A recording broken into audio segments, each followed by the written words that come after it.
देश के यशस्वी प्रधानमंत्री, दुनिया के सर्वाधिक लोकप्रिय नेता और विकसित भारत के शिल्पी माननीय श्री नरेंद्र मोदी जी का वंदन अभिनंदन। इस अवसर पर मंच पर गरिमामयी उपस्थिति है हरियाणा के माननीय मुख्यमंत्री श्री नायब सिंह सैनी जी का, उनका भी हार्दिक स्वागत अभिनंदन है। मैं निवेदन करूंगा माननीय मुख्यमंत्री श्री नायब सिंह सैनी जी से कि वे प्रदेशवासियों की ओर से माननीय प्रधानमंत्री महोदय का स्वागत अभिनंदन करें और सबसे पहले प्रधानमंत्री जी को हमारे किसानों की मेहनत का फल, तैयार गेहूं की सुनहरी बालियों का गुच्छा और उसमें कमल के फूल जो हमारी आस्था का, आध्यात्मिकता का प्रतीक है, भेंट करके उनका स्वागत अभिनंदन करें। मुख्यमंत्री महोदय से मैं पुनः निवेदन करूंगा, अब माननीय प्रधानमंत्री महोदय को पगड़ी और शॉल भेंट कर उनका अभिनंदन करें आपके करतल ध्वनि के साथ। हरियाणा की यह पगड़ी अतिथि के प्रति हमारे सर्वोच्च सम्मान का प्रतीक है। देवियों सज्जनों, और हम सब उसी भाव के साथ प्रधानमंत्री महोदय का स्वागत अभिनंदन कर रहे हैं और साथ ही शॉल जो मुख्यमंत्री महोदय भेंट करने जा रहे हैं प्रधानमंत्री महोदय को, वो शॉल हमारे प्रदेशवासियों की ओर से स्नेह, प्रधानमंत्री महोदय के प्रति कृतज्ञता का भाव, प्रधानमंत्री महोदय के प्रति उसकी अभिव्यक्ति। लोकप्रिय मुख्यमंत्री श्रीमान नायब सिंह सैनी जी, केंद्रीय मंत्रिमंडल के मेरे सहयोगी मनोहर लाल जी, राव इंद्रजीत सिंह जी, कृष्णपाल जी, हरियाणा सरकार के मंत्रीगण, सांसद और विधायकगण और मेरे प्यारे भाई और बहनों, हरियाणा के मेरे भाई बहन मोदी की राम राम।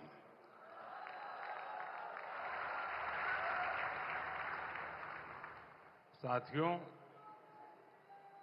आज मैं उस धरती को प्रणाम करता हूं जहां मां सरस्वती का उद्गम हुआ, जहां मंत्रा देवी विराजती है, जहां पंचमुखी हनुमान जी है, जहां कपाल मोचन साहब का आशीर्वाद है, जहां संस्कृति, श्रद्धा और समर्पण की त्रिवेणी बहती है। आज बाबा साहब आंबेडकर जी की 135वीं जयंती भी है। मैं सभी देशवासियों को अंबेडकर जयंती की बहुत बहुत शुभकामनाएं देता हूं।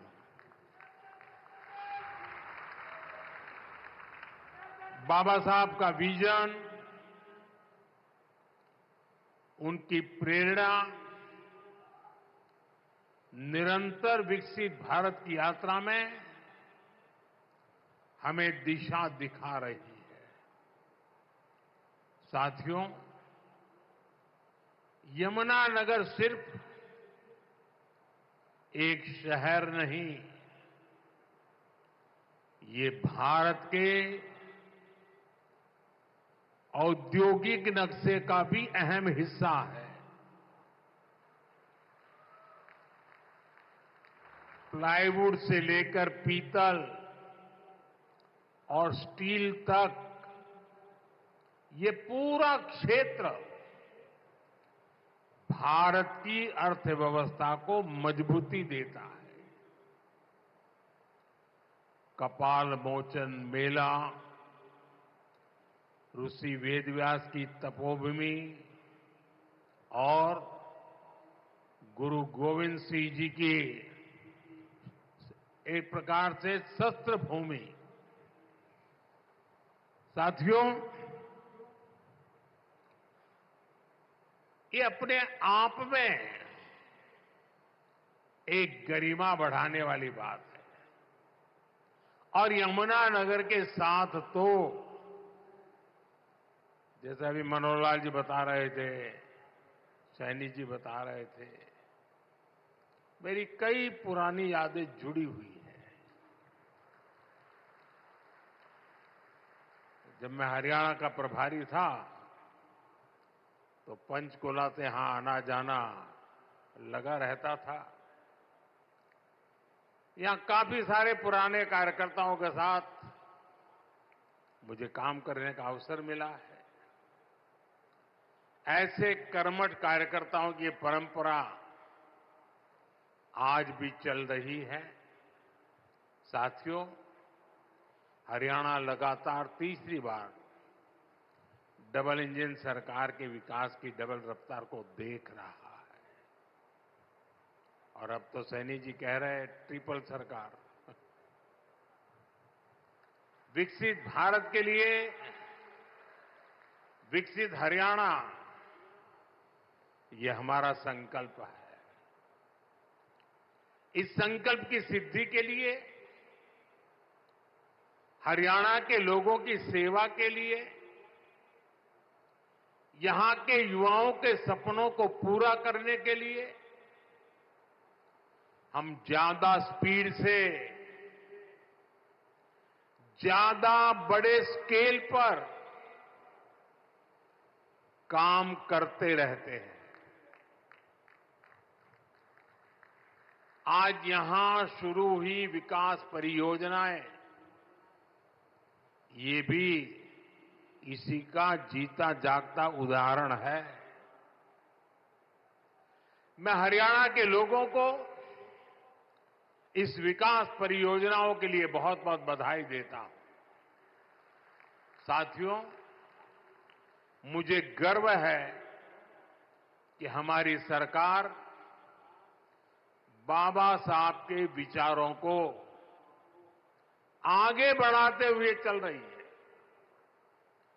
बाबा साहब आंबेडकर ने उद्योगों के विकास को सामाजिक न्याय का मार्ग बताया था। बाबा साहब ने भारत में छोटी जोतों की समस्या को पहचाना था। बाबा साहब कहते थे कि दलितों के पास खेती के लिए पर्याप्त जमीन नहीं है, इसलिए दलितों को उद्योगों से सबसे अधिक फायदा होगा। बाबा साहब का विजन था कि उद्योगों से दलितों को ज्यादा रोजगार मिलेंगे और उनका जीवन स्तर ऊपर उठेगा। भारत में औद्योगिकरण की दिशा में बाबा साहब ने देश के पहले उद्योग मंत्री डॉक्टर श्यामा प्रसाद मुखर्जी के साथ मिलकर काम किया था। साथियों, औद्योगिकरण और मैन्युफैक्चरिंग के इस तालमेल को दीनबंधु चौधरी छोटू राम जी ने भी गांव की समृद्धि का आधार माना था। वो कहते थे, गांवों में सच्ची समृद्धि तब आएगी जब किसान खेती के साथ साथ छोटे उद्योगों के माध्यम से भी अपनी आय बढ़ाएगा। गांव और किसान के लिए जीवन खपाने वाले चौधरी चरण सिंह जी की सोच भी इससे अलग नहीं थी। चौधरी साहब कहते थे, औद्योगिक विकास को कृषि का पूरक होना चाहिए। दोनों हमारी अर्थव्यवस्था के स्तंभ हैं। साथियों, मेक इन इंडिया के, आत्मनिर्भर भारत के मूल में भी यही भावना है, यही विचार है, यही प्रेरणा है।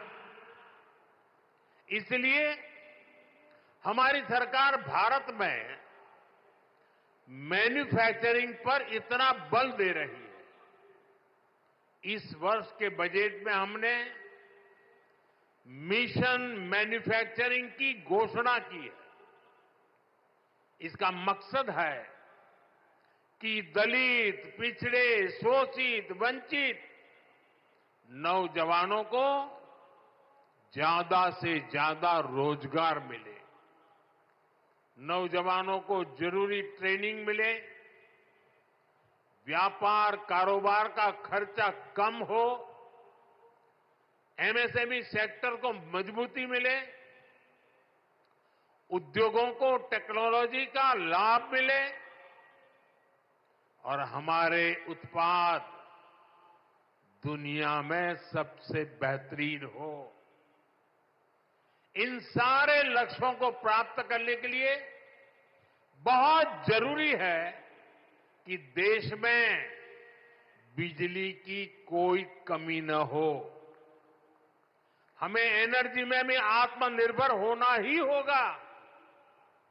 इसलिए आज का ये कार्यक्रम बहुत अहम है। आज Deenbandhu Chaudhary Chhoturam thermal power plant की तीसरी इकाई का काम शुरू हुआ है। इसका फायदा यमुनानगर को होगा, उद्योगों को होगा। भारत में जितना औद्योगिक विकास, जैसे प्लाईवुड बनता है, उसका आधा तो यमुनानगर में होता है। यहां एल्यूमिनियम, कॉपर और पित्तल के बर्तनों की मैन्युफैक्चरिंग बड़े पैमाने पर होती है। यहीं से पेट्रोकेमिकल प्लांट के उपकरण दुनिया के कई देशों में भेजे जाते हैं। बिजली का उत्पादन बढ़ने से इन सभी को फायदा होगा। यहां मिशन मैन्युफैक्चरिंग को मदद मिलेगी। साथियों, विकसित भारत के निर्माण में बिजली की बहुत बड़ी भूमिका होने वाली है और हमारी सरकार बिजली की उपलब्धता बढ़ाने के लिए चौतरफा काम कर रही है। चाहे वन नेशन वन ग्रिड हो, नए कोल पावर प्लांट हो, सोलर एनर्जी हो, न्यूक्लियर सेक्टर का विस्तार हो, हमारा प्रयास है कि देश में बिजली का उत्पादन बढ़े, राष्ट्र निर्माण में बिजली की कमी बाधा न बने। लेकिन साथियों, हमें कांग्रेस के दिनों को भी भूलना नहीं चाहिए। हमने 2014 से पहले, जब कांग्रेस की सरकार थी, वो दिन भी देखे हैं जब पूरे देश में ब्लैकआउट होते थे, बिजली गुल हो जाती थी। कांग्रेस की सरकार रहती तो देश को आज भी ऐसे ही ब्लैकआउट से गुजरना पड़ता। न कारखाने चल पाते, न रेल चल पाती, न खेतों में पानी पहुंच पाता। यानी कांग्रेस की सरकार रहती तो ऐसे ही संकट बना रहता, बढ़ता रहता। अब इतने वर्षों के बाद, प्रयासों के बाद आज हालात बदल रहा है। बीते एक दशक में भारत ने बिजली उत्पादन की क्षमता को करीब करीब 2 गुना किया है। आज भारत अपनी जरूरत को पूरी करने के साथ साथ पड़ोसी देशों को बिजली निर्यात भी करता है। बिजली उत्पादन, इस पर भाजपा सरकार के फोकस का लाभ हमारे हरियाणा को भी मिला है। आज हरियाणा में 16,000 मेगावाट बिजली का उत्पादन होता है। हम आने वाले कुछ सालों में एक क्षमता 24,000 मेगावाट तक पहुंचाने का लक्ष्य लेकर के काम कर रहे हैं। साथियों, एक तरफ हम थर्मल पावर प्लांट में निवेश कर रहे हैं, तो दूसरी तरफ देश के लोगों को पावर जनरेटर बना रहे हैं। हमने पीएम सूर्य घर मुफ्त बिजली स्कीम शुरू की है। अपने छत पर सोलर पैनल लगाकर आप अपना बिजली का बिल जीरो कर सकते हैं। इतना ही नहीं, जो अतिरिक्त बिजली का उत्पादन होगा उसे बेचकर कमाई भी कर सकते हैं। अब तक देश के 1.25 करोड़ से ज्यादा लोग इस योजना के तहत रजिस्ट्रेशन करा चुके हैं। मुझे खुशी है